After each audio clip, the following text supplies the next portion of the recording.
கண்களை மூடி தேவ சமூகத்தில் வார்த்தைக்காக ஜெபிக்க போகிறோம். பரிசுத்த ஆவியானவர் எங்களோடு பேசுவீராக, வார்த்தையின் மூலியமாக பேசுவீராக, வார்த்தையின் மூலியமாக இடைபடுவீராக. உங்கள் பிரசன்னத்தினால, உங்கள் மகிமையினால், உங்கள் வல்லமையினால் அப்பா எங்களை நிரப்புவீராக. ஆண்டவரே பரிசுத்த ஆவியானவர் அப்பா வார்த்தையை கொண்டு இடைபடுவீராக. ஆண்டவரே அப்பா இன்றைக்கு என்ன வார்த்தையை தேவன் கொடுக்குறீங்களோ அந்த வார்த்தையை கொடுத்து எங்களை தேற்றுவீராக. ஆமாப்பா பரிசுத்த ஆவியானவர் என்னை மறைத்து வெளிப்படுவீராக. அப்பா இந்த வார்த்தை எங்களோடு பேசட்டும், எங்களை உயிர்ப்பிக்கட்டும். பரிசுத்த ஆவியானவர் நீங்கள் நடத்துவீராக. இயேசுவின் நாமத்தில் ஜெபிக்கிறோம் சொன்னோல நல்ல பிதாவே, ஆமென், ஆமென். அல்லேலூயா, அல்லேலூயா. கர்த்தருக்கு ஸ்தோத்திரம். இந்த வேளையிலும் ஆயத்தம் என்கிற தலைப்பில் நம்ம பார்க்க போகிறோம். காலையில் ஆண்டவருடைய வருகை எப்படி இருக்கும் என்று சொல்லி நம்ம பார்த்தோம். இப்பொழுதும் அந்த ஆண்டவருடைய வருகைக்கு நம்ம ஆயத்தமாக இருக்கிறோமா, தேவ பிள்ளைகளாகிய நம்ம ஆயத்தமாக இருக்கிறோமா என்று சொல்லி நம்ம பார்க்க போகிறோம். அப்போ ஆண்டவருடைய வருகை இருக்குது அப்படின்னா நம்ம என்ன பண்ணணும்? ஆயத்தப்படணும். ஆயத்தமாக இருந்தால் தான் என்ன பண்ண முடியும்? தேவனுடைய வருகையில் நம்ம எடுத்துக்கொள்ளப்பட முடியும். இங்கே பாருங்கள், மத்தேயு 25ஆம் அதிகாரத்திலிருந்து சில காரியங்களையும் நம்ம பார்க்க போகிறோம். ஆயத்தம் என்கிற தலைப்பில் நம்ம பார்க்க போகிறோம். 1ஆம் அதிகாரத்தை நான் வாசிக்கிறேன். அப்பொழுது பரலோக ராஜ்யம் தங்கள் தீவெட்டிகளை பிடித்து கொண்டு மணவாளனுக்கு எதிர்கொண்டு போக புறப்பட்ட 10 கன்னிகைகளுக்கு ஒப்பாயிருக்கும். அப்போ தேவ பிள்ளைகளாகிய நம்ம இந்த 10 கன்னிகைகள் போல என்ன பண்ணணும்? ஆயத்தப்படணும். பரலோக ராஜ்யத்துக்குள்ளே போவதற்கு நம்ம என்ன பண்ணணும்? ஆயத்தப்படணும். அப்படி தான் ஒரு தேவ மனிதர் இருந்தார், வின்சென்ட் அப்படின்னு சொல்லிட்டு தேவ மனிதர் இருந்தார். அவர் ஒரு நாள் நாங்கள் அவரை பார்க்க போயிருந்தோம். அவர் யாருன்னு எனக்கு தெரியாது. பார்க்க போயிருந்தப்ப போய் பார்க்கும்போது தான் தெரியும் அவர் ஏற்கனவே எனக்கு பழக்கம். ஆனால் அவர் எப்படியாப்பட்ட காரியத்தில் இருக்கிறாரு அப்படின்னு எனக்கு தெரியாது. ஊழியக்காரன்னு தெரியும், ஆனால் மற்ற காரியங்கள், அவரை குறித்தான காரியங்கள் எனக்கு தெரியாது. உடனே அவங்க பையன் பாஸ்டராக இருக்காங்க. அவங்க பையன் சொன்னாங்க, எங்கள் அப்பா மரிப்பதற்கு முன்கூட்டியே சொல்லிட்டாரு, நான் இப்போ மரிக்க போகிறேன் அப்படின்னு சொல்லி எங்களை எல்லாம் ஆயத்தப்படுத்தி ஒரு பாடல் பாட சொன்னார். அவருக்கு பிரியமான பாடலை பாட சொன்னார். அப்போ நாங்கள் எல்லோரும் கூடி நின்று பாடும் பொழுது அவர் சொன்னார், அந்த ஊழியக்காரரு, தேவ தூதர்கள் வந்துட்டாங்க, என்னைய அழைச்சிட்டு போகிறதுக்கு தேவ தூதர்கள் வந்துட்டாங்க, அதற்கு நான் ஆயத்தமாக இருக்கிறேன். அப்போ பாருங்கள், வெளிப்பிரகாரமாக அவரை குறித்து எனக்கு தெரியாது. ஆனால் அன்னைக்கு நாங்கள் போய் பார்க்கும் போது அவங்க பையன் சொல்கிறார், ஊழியக்காரர் தான் அவர் சொல்கிறாரு, எங்கள் அப்பா மரணத்துக்கு ஆயத்தமாக இருந்தாராம். தேவ தூதர்கள் எல்லாரும் என்ன பண்ணாங்களாம்? அவருடைய பெட்டை சுற்றி சூழ்ந்து வந்துட்டு மகனே, நான் உன்னை அழைச்சி கொண்டு போகிறேன் அப்படின்னு சொல்லி அவர் ஆயத்தமாக இருந்தது நிமித்தம் மரணத்தை குறித்து அவருக்கு எந்த பயமும் இல்லை. ஐயோ, நம்ம மரித்துறோமே, பிள்ளையை விட்டுட்டு மரித்துருவோமே, மனைவியை விட்டுட்டு மரித்துருவோமே அப்படி சொல்லி அவருக்கு பயம் இல்லை. தேவதூதர்கள் வந்துட்டாங்க, நான் ஆண்டவர்கிட்ட போகிறேன், எனக்காக ஜெபித்து கொள்ளுங்கள், ஜெபம் பண்ணுங்க, பாட்டு பாடுங்க அப்படின்னு சொல்லி அந்த தேவ மனிதன் சொன்னாராம். அப்போ பாருங்க, எத்தனை பேர் நம்ம மரணத்துக்கு ஆயத்தமாக இருக்கிறோம், ஆண்டவருடைய வருகைக்கு ஆயத்தமாக இருக்கணும். இல்லைன்னா மரணத்தை எதிர்கொள்வதற்கு நம்ம என்ன பண்ணணும், ஆயத்தமாக இருக்கணும். இன்னைக்கு அநேகருக்கு மரணம்னாவே என்ன வந்துடும், பயம் வந்துடும். ஆட்டோமேட்டிக்காக நமக்குள்ளே என்ன வந்துடும், நடுக்க வந்துடும். ஒரு சின்ன தலைவலி வயிற்று வலினா போதும், உடனே நம்மளை அறியாமலே என்ன வந்துடும், பயம் வந்துடும். ஐயோ, இப்போ நான் மரிச்சிருவனோ, நான் ஆண்டவர்கிட்ட போவனோ போக மாட்டானோ தெரியலையே அப்படின்னு சொல்லி நம்மளை அறியாமலே ஒரு பயம் வந்துடும். ஒரு தேவ பிள்ளைக்கு, தேவன்கிட்ட போகிற பிள்ளைக்கு என்ன வரக்கூடாது, மரண பயம் வரக்கூடாது. மரண பயம் நம்மள இடத்துல இருக்கக்கூடாது. தேவதூதர்கள் வருவதை பார்க்கணும், நம்மளோடு பேசுவதை பார்க்கணும். அப்போதான் நம்ம என்ன பண்ணுறோம், ஆயத்தமாக இருக்கிறதா அர்த்தம். இங்கே பாருங்க, 10 கன்னிகைகளுக்கு ஒப்பா இருக்கும்படி 10 பேர் ஆயத்தப்பட்டாங்களாம். அவர்களில் 5 பேர் புத்தி உள்ளவர்களும் 5 பேர் புத்தி இல்லாதவர்களுமாய் இருந்தார்கள். இப்போ தேவ பிள்ளையாகிய நம்ம எப்படி இருக்கணும், புத்தி உள்ளவர்களாக இருக்கணும். கடைசி நாட்களில் நிற்கிறோம். கொள்ளை நோய் வந்துருச்சு தேசத்தில், யுத்தங்கள் நடந்து கொண்டு இருக்குது, எங்கே பார்த்தாலும் கொள்ளைகள் நடந்து கொண்டு இருக்குது, பாலியல் பலாத்காரம் நடந்து கொண்டு இருக்குது. கடைசி காலகட்டத்தில் நிற்கிறோம். நமக்கு மரணம் எப்போ வரும்னு தெரியாது. மரணத்தை குறித்து நம்ம என்ன பண்ணக்கூடாது, பயப்படக்கூடாது.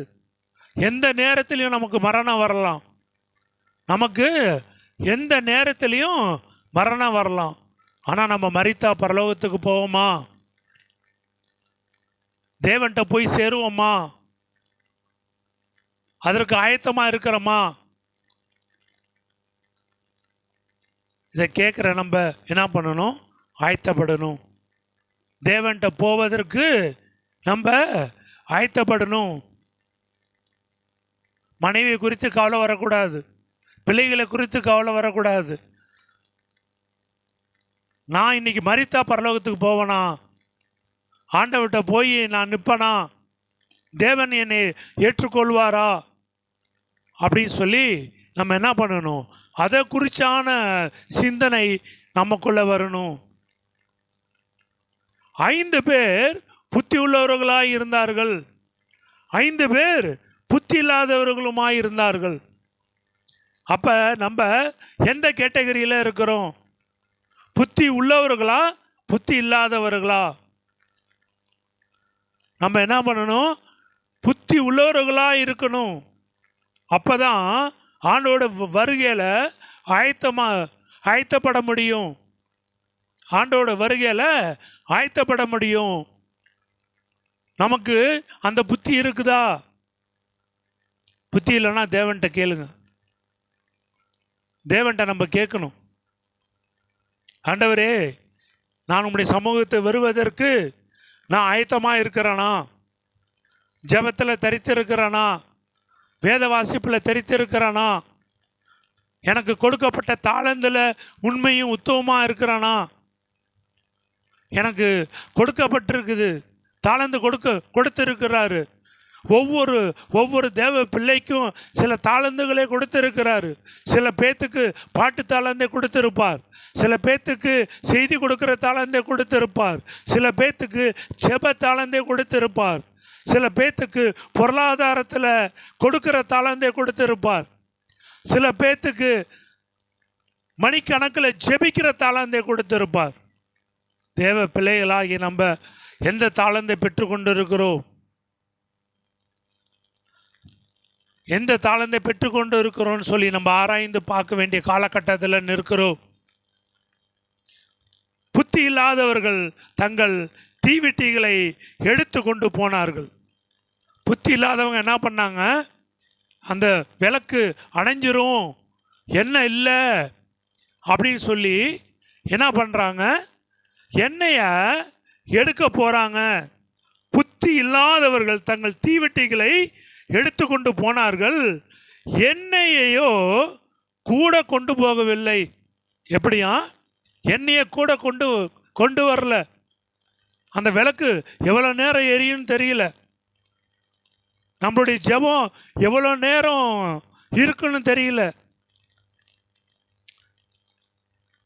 நம்மளுடைய ஜெபம் பரலோகத்துக்கு போகுதான்னு தெரியல. நம்மளுடைய ஜெபத்தை தேவ தூதர்கள் எடுத்துக்கொண்டு தேவ சமூகத்துக்கு செல்கிறார்களா என்று தெரியவில்லை. இங்கே கொடுக்கப்பட்டிருக்கு பாருங்க, எண்ணெயையோ கூட கொண்டு போகவில்லை. அப்போ நம்ம என்ன பண்ணணும்? ஆயத்தமாக இருக்கணும். இவங்க என்ன பண்ணியிருக்கணும்? எண்ணெயை கூட கொண்டு போயிருக்கணும். இதில் 10 பேர்த்தில் 5 பேர் மட்டும்தான் ஆயத்தமாக இருந்தாங்க, எண்ணெயோடு ஆயத்தமாக இருந்தாங்க. தேவ பிள்ளைகளாகி நம்ம ஆயத்தமாக இருக்கிறோமா, ஆயத்தம் இல்லாமல் இருக்கிறோமா? புத்தி உள்ளவர்கள் தங்கள் தீவெட்டிகளோடும் கூட தங்கள் பாத்திரங்களில் எண்ணெயையும் கொண்டு போனார்கள். எப்படியா? எண்ணெயும் கொண்டு போனார்களாம். கூடவே அந்த தீவெட்டியோட எண்ணெயும் கொண்டு போனாங்களாம். ஏன்னா ஆண்டவர் வருகை எப்போ இருக்குன்னு தெரியாது. காலையிலையான்னு தெரியாது, மாலையிலையான்னு தெரியாது, இரவுலையான்னு தெரியாது. அப்போ அவர் மணவாளன் வருகிற வரைக்கும் தீவெட்டி எரிந்து கொண்டு இருக்கணும். நமக்கும் ஆண்டவருடைய வருகை வரைக்கும், வருகையோ மரணமோ எது வந்தாலும் சரி, நம்முடைய ஜெபம் எரிந்து கொண்டு இருக்கணும். நம்முடைய வாழ்க்கையில் ஜெபம் பற்றி எரிந்து கொண்டு இருக்கணும். தேவ சமூகத்தில் நம்ம காத்திருக்கிறவர்களாக இருக்கணும், ஜெபிக்கிறவர்களாக இருக்கணும், உபவாசிக்கிறவர்களாக இருக்கணும்.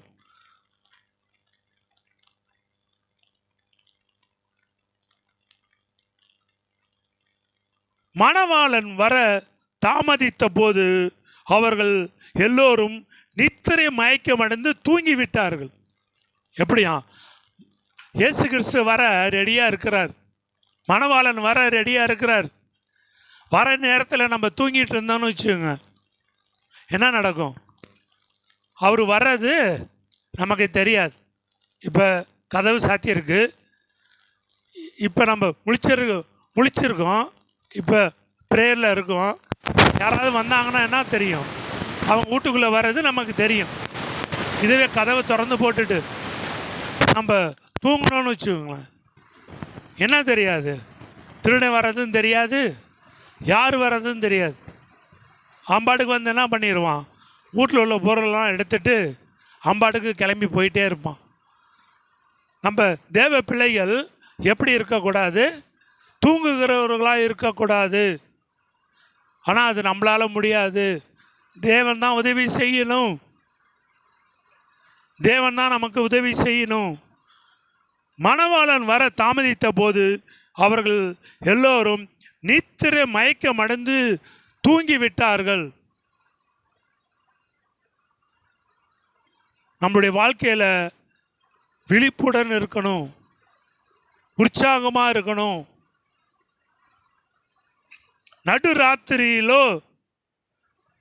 நடுராத்திரியிலே இதோ மணவாளன் வருகிறார், அவருக்கு எதிர்கொண்டு போக புறப்படுங்கள் என்கிற சத்தம் உண்டாயிற்று. நடுராத்திரியில் ஒரு சத்தம் கேட்குதான். ஆண்டவருடைய வருகை அப்படி தான் இருக்கும். பகலான்னு தெரியாது, மதியானமானு தெரியாது, சாயந்தரமானு தெரியாது, இரவானு தெரியாது. ஆனால் ஆண்டவர் வருகை எந்த நேரத்துலையும் இருக்கும். நம்ம ஆயத்தமாக இருக்கணும். ஆயத்தம் இல்லைன்னா கைவிடப்பட்ட நிலைமையில போயிடுவோம். அப்போ ஆண்டவர் வந்தாருன்னா நம்ம என்ன பண்ணணும்? எதிர்கொண்டு போக ஆயத்தமாக. வேத வாசிப்பில் தூங்கி கொண்டு இருக்கிறோம்.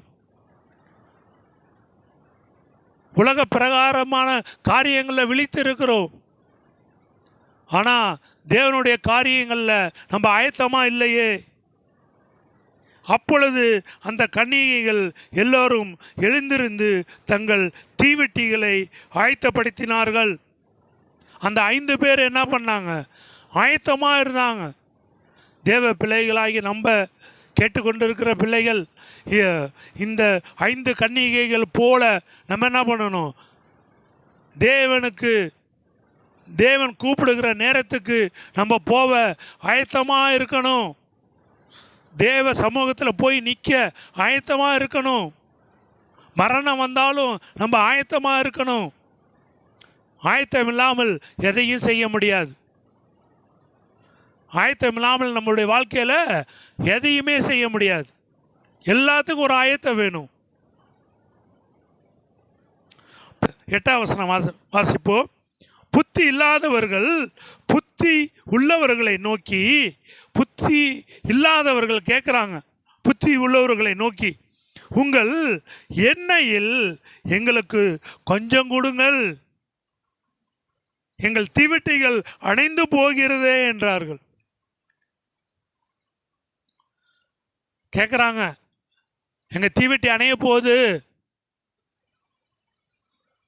எங்கள் தீவெட்டி அணைய போகுது, எனக்கு கொஞ்சம் எண்ணெய் கொடுங்க, உங்கள்கிட்ட இருக்கிற கொஞ்சம் ஜெபத்தை கொடுங்க. அவங்கவுங்களுக்காக அவங்கவுங்க தான் ஜெபிக்க முடியும். என்னதான் அடுத்தவங்களுக்காக நம்ம ஜெபித்தாலும் அவங்க மாறி அவங்கவுங்களுக்கு ஜெபிக்க முடியாது. எனக்காக நான் ஜெபிக்கிற மாதிரி யாராலையும் ஜெபிக்க முடியாது. அப்போ என்ன பண்ணணும்? ஆயத்தமாக இருக்கணும். புத்தி உள்ளவர்கள் பிரதி உத்தரமாக, அப்படி அல்ல, எங்களுக்கும் உங்களுக்கும் போதாம இராதபடி நீங்கள் விற்கிறவர்களிடத்தில் போய் உங்களுக்காக வாங்கி கொள்ளுங்கள். நீங்கள் போய் என்ன எங்கே விற்கிறாங்களோ அங்கே போய் என்ன பண்ணுங்க? வாங்கிட்டு வாங்க. உங்களுக்கு நாங்கள் கொடுக்க முடியாது, ஏன்னா எங்களுக்கு பத்தாது. ஆண்டவர் வருகை எப்போ இருக்குன்னு தெரியாது. மணவாளன் எப்போ வரப்போறாருன்னு தெரியாது. மணவாளனுக்கு எதிர்கொண்டு போக நாங்கள் ஆயத்தமாக இருக்கிறோம். எங்களிடத்தில் உள்ளதை உங்களுக்கு நாங்கள் கொடுக்க முடியாது. இப்படி சொன்ன உடனே அந்த 5 பேர் புத்தி இல்லாதவர்கள் என்ன பண்ணுறாங்க? அவர்கள் வாங்க போன போது மணவாளன் வந்து விட்டார். எப்படி? மணவாளன் வந்துட்டார், இயேசு கிறிஸ்து வந்துட்டார். ஆயத்தமாக இருக்கிறோமா? நம்ம ஆயத்தமாக இருக்கிறோமா? ஆண்டவருடைய வருகைக்கு ஆயத்தமாக இருக்கிறோமா? இவ்வளோ செய்தி கேட்குறோம். ஆயத்தமாக இருக்கிறோமா? இல்லையே, ஆயத்தம் இல்லையே நம்மகிட்ட இன்னமும்.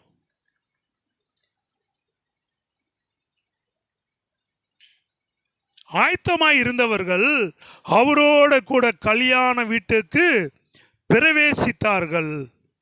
எப்படி?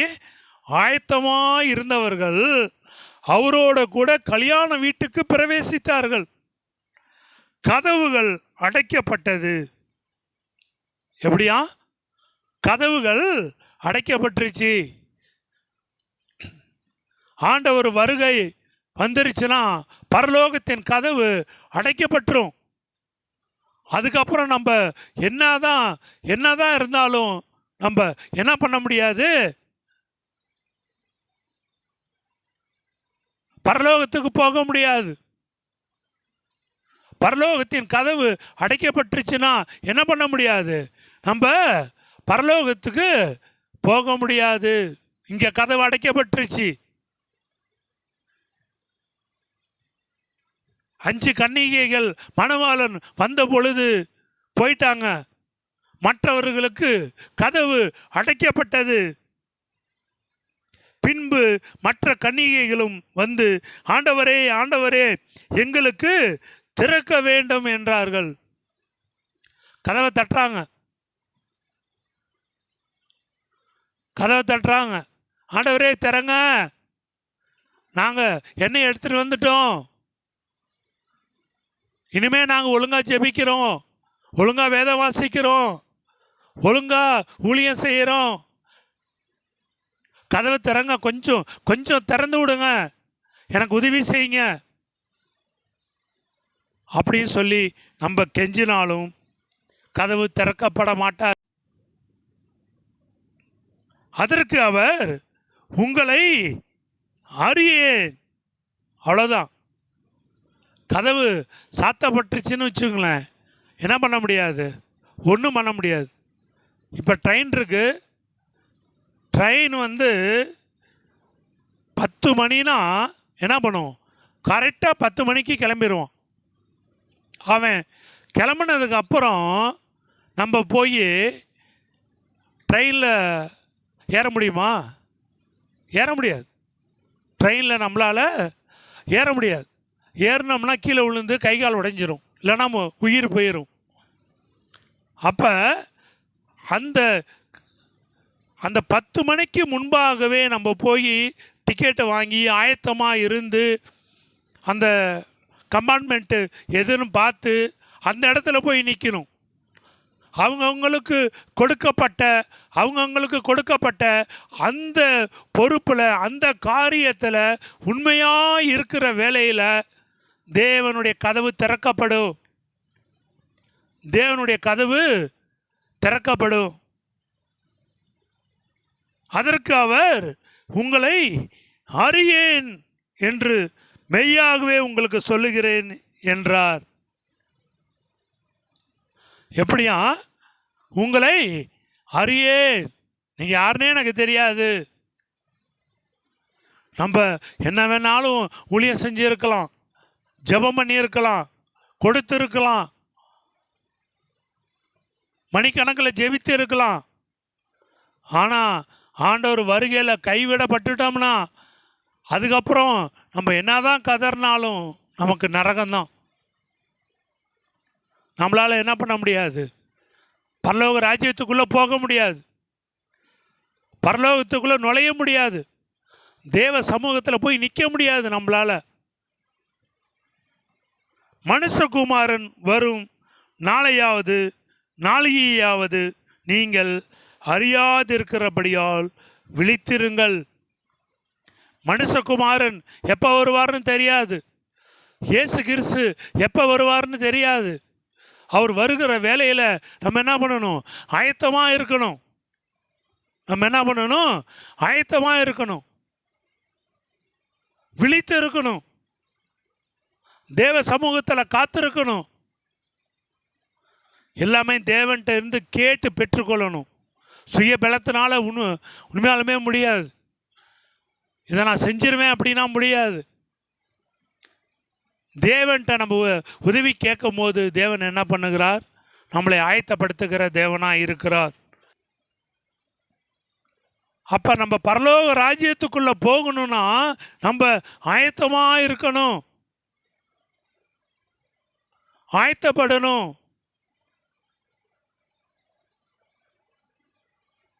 நம்மளால் முடியுதோ முடியலையோ, நமக்கு முடிந்த வரைக்கும் தேவனுக்காக என்ன பண்ணணும், காத்திருக்கணும். அதான் அந்த ஒசானா டிவியில் ஓனர் சொன்னாங்க. ஒசானா டிவியினுடைய ஓனர் காலையில் 9 மணிக்கு பிரேயர் அறைக்குள்ளே போவாங்களாம், சாயந்தரம் 5 மணிக்கு தான் வெளியில் வருவாங்களாம். இப்படி 4 வருடம் காத்திருந்தாங்களாம் தேவனுக்காக. 4 வருஷம் காத்திருந்தாங்களாம் ஜெபத்தில். எத்தனையோ டைரி எழுதியிருக்காங்களாம் ஆண்டவர் சொன்னதெல்லாம் வச்சு. எங்கேயுமே ஊழியத்துக்கு வெளியில் போக மாட்டாங்களாம். 4 ஆண்டுகள் பிரேயர் பிரேயர் பிரேயர் பிரேயர் பிரேயர்னு சொல்லி காத்திருந்தாங்களாம். அதனால தான் இன்னைக்கு உலகம் முழுவதும் எல்லா தேசங்களிலும் அந்த ஓசானா டிவி ஓடிக்கொண்டு இருக்கிறது. 22 ஆலயத்துக்கு மேலே கட்டியிருக்காங்களாம். ஆலயம் கட்டி கொடுத்துருக்காங்களாம். ஆலயம் இல்லாத இடங்களில் கட்டி கொடுத்துருக்காங்களாம். ஒரு நாளைக்கு 450 பேர்த்துக்கு சாப்பாடு கொடுக்குறாங்களாம். டெய்லி சாப்பாடு கொடுக்குறாங்களாம்.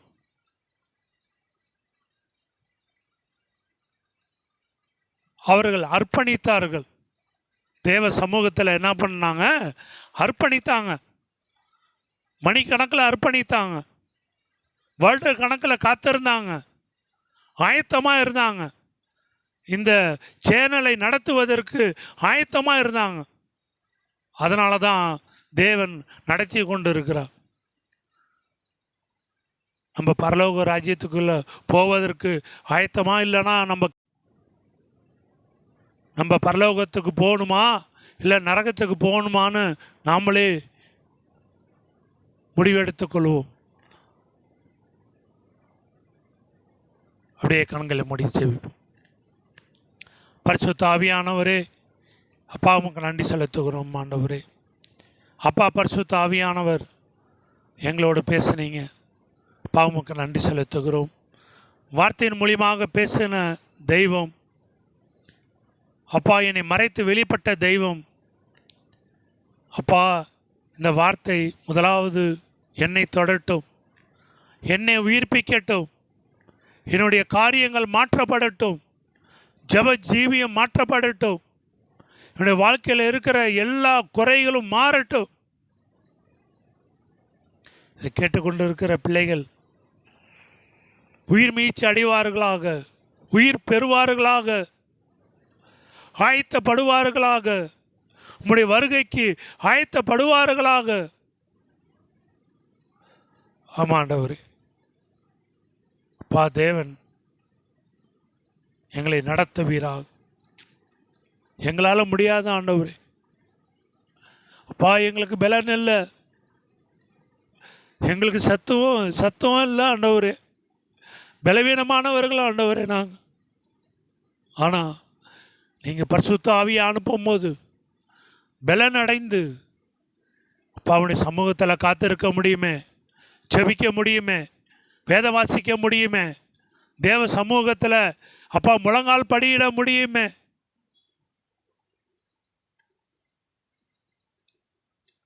தேவன் எங்களுக்கு உதவி செய்வீரா, எங்களோடு பேசுவீரா, எங்களை நடத்துவீராக.